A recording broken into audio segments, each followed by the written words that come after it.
Hey everybody, welcome to another edition of NoDQ&A video right here on youtube.com/NoDQ&AV, and as always, NoDQ.com, your source for the very latest in WWE and TNA. And don't forget that NoDQ will have live coverage of Hell in the Cell this coming Sunday. With that being said, let's get right down to your questions. With the news of Ryback failing to lift Heyman for Shell Shocked at a live event, do you think he needs a new finisher? He struggled with Tensai with it twice and now Heyman. What if he faces the Big Show at some point? He's got to hit it on anyone. And this is from Ryan G. He doesn't have to hit it on everyone.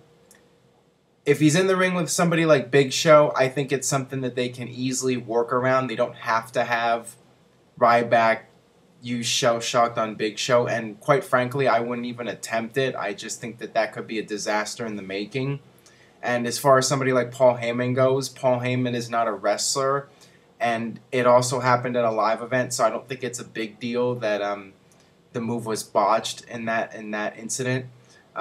With Tensai, I mean, the first time they did it, it worked out fine, and then the second time it got botched.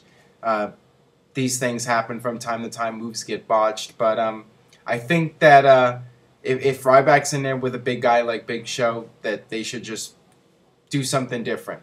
Creatively, they can go in a different direction. They don't have to do the move each and every time. Hey Aaron, I have two questions regarding Raw. What do you think of AJ's resignation and Vicky Guerrero taking charge in the storyline with Dolph Ziggler leaving her? And what do you think will happen with the John Cena AJ backstage confrontation? And I got a lot of questions about John Cena and AJ. Another question here is the John Cena AJ just a storyline to get Cena through Hell in the Cell? First off, regarding AJ's resignation, not really surprised about it. I figured that AJ as general manager has been played out, and I think it was only a matter of time before she was no longer the GM. You know, she was GM for several months, and it just ran its course. And I think that this storyline was just a way to remove AJ from the GM role and go with somebody else, and whoever that person ends up being remains to be seen. Right now, Vicky Guerrero is the interim, whatever they're calling her right now. I don't even know. And I don't think it'll be a full-time thing with Vicky. I think it's just something to have an authority figure until WWE decides who they want the next GM to be. And I don't really know if they have a clear-cut direction as to where they're going to go with that. And as far as the storyline between John Cena and AJ, I really don't see it leading to anything. As you mentioned in the question, I think that it's just something for John Cena to do since he doesn't have a match at Hell in the Cell, just a way to keep him involved on television without him actually having to wrestle, so he can heal up a little bit more. And I don't see like there being some big scandal storyline here. I just think that it was very straightforward. I mean, John Cena asked AJ out, and they went to dinner, whatever, business dinner, and Vicky Guerrero used that to her advantage to take control, as a heel would do. So that's really all I see it being, and I think after Hell in the Cell, we'll see John Cena get back into the title picture, and we'll see the build towards Survivor Series with John Cena against Ryback or CM Punk or both. We'll just have to wait and see what happens with that. Everybody knows Vince McMahon is partial to big guys, but what does Triple H think about Ryback? Well, according to Booker T in a recent interview, he said that the locker room, the entire locker room, is behind Ryback, and I think that also includes Triple H. I mean, I think a guy like Ryback would be someone that Triple H loves. Ryback is this big, jacked up bodybuilder type. Triple H likes, like Vince McMahon, they both like the bodybuilder types. I think that that's one similarity that they have, and they respect a guy who is in the gym constantly working out, and Ryback's one of those guys. So I'm sure that both Vince McMahon and Triple H see big dollar signs in Ryback, no doubt about it.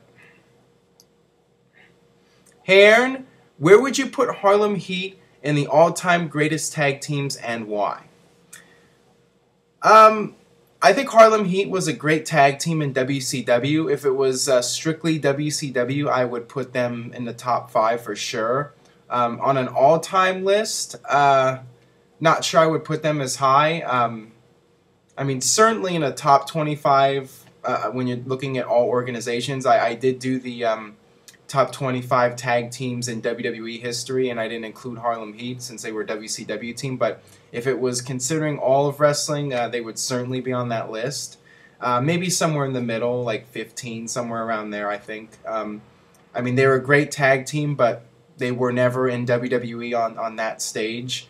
So, you know, I would obviously put tag teams like the Steiner Brothers and the Dudleys and the Hardys. I put all those teams ahead of them just because they had longer runs, and in the case of like Dudleys, they wrestled in many organizations and were on top in those companies. But Harlem Heat, they were definitely a great tag team in WCW. All right, this one comes from Holy Nation. How do you feel about Justin Gabriel's win on Raw? I feel it is long overdue and hope he gets a push. Answer on video, please. I have to say I was really surprised that Justin Gabriel beat Antonio Cesaro on Raw. I did not see that coming.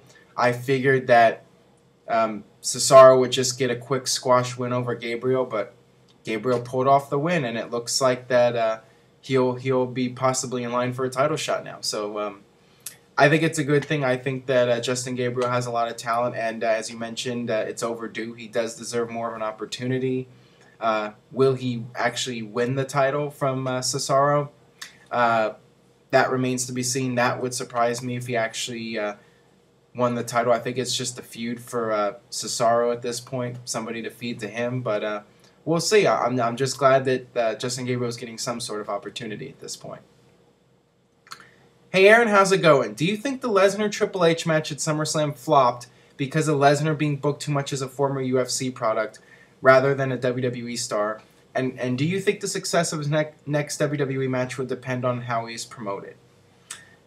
Well, first of all, I wouldn't really call SummerSlam a flop in the sense that the pay-per-view buy rate was definitely up. So marketing Brock Lesnar as a former UFC champion and having him come out with the MMA gear, so far that has been helping WWE. I'm not sure if he was just a regular WWE competitor that he would be the draw.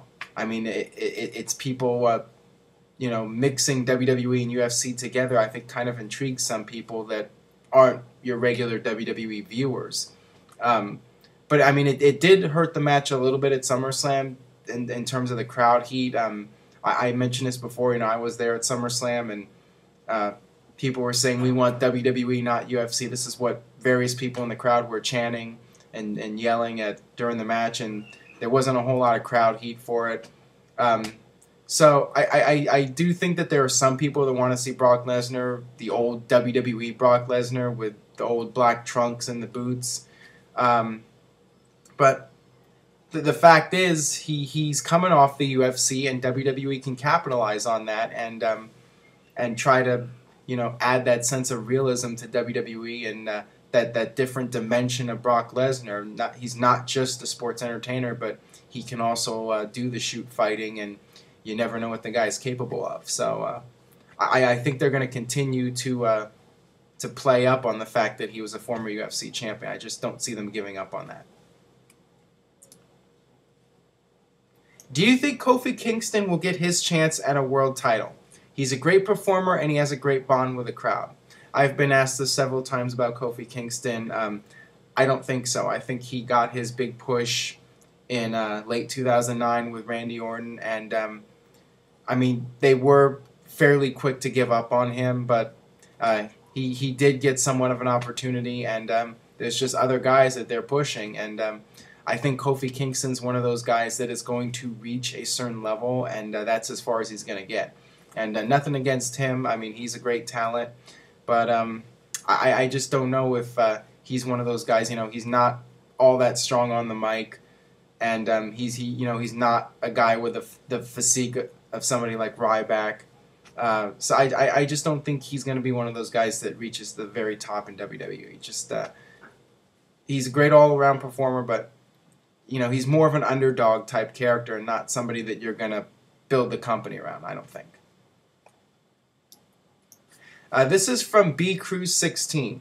Hey Aaron, in your opinion, is Aces and Eights killing TNA right now? I wouldn't say killing TNA, but it's definitely not lighting TNA on fire. They've been doing the Aces and Eights storyline for several months now, and it's not paying off in terms of ratings. The ratings have been very disappointing for TNA over the last several months, and Bound for Glory, we don't know what the pay-per-view buy rate was for that, but based on the feedback I've gotten from people and just reading what people are saying on Twitter and just looking at the trends, it doesn't seem like Aces and Eights is clicking with people. I don't know. I've said that I think that it's a really corny faction and just very low rent. That's just my personal opinion, but when you look at the numbers, I think that's what a lot of people are feeling as well. It's not just me. And if I was running TNA, I would just drop it at this point. But they're hell bent on keeping it going. They revealed Devon as one of the members, and they're gonna keep it going for a while. And I guess there's gonna be some kind of big reveal at some point. The main guy behind it, I guess. So whatever. We'll just see how it plays out. We really have no other choice. Alright, that'll wrap it up for this edition of No DQ&A video. Thanks as always for watching. You can check out the coverage of WWE Hell in a Cell at NoDQ.com. Stay tuned to the YouTube channel. I've been posting my top 25 matches in WWE history, posting 1 or 2 videos a day, so stay tuned to the YouTube channel, subscribe, spread the word, and I'll see you next time for more No DQ&A video.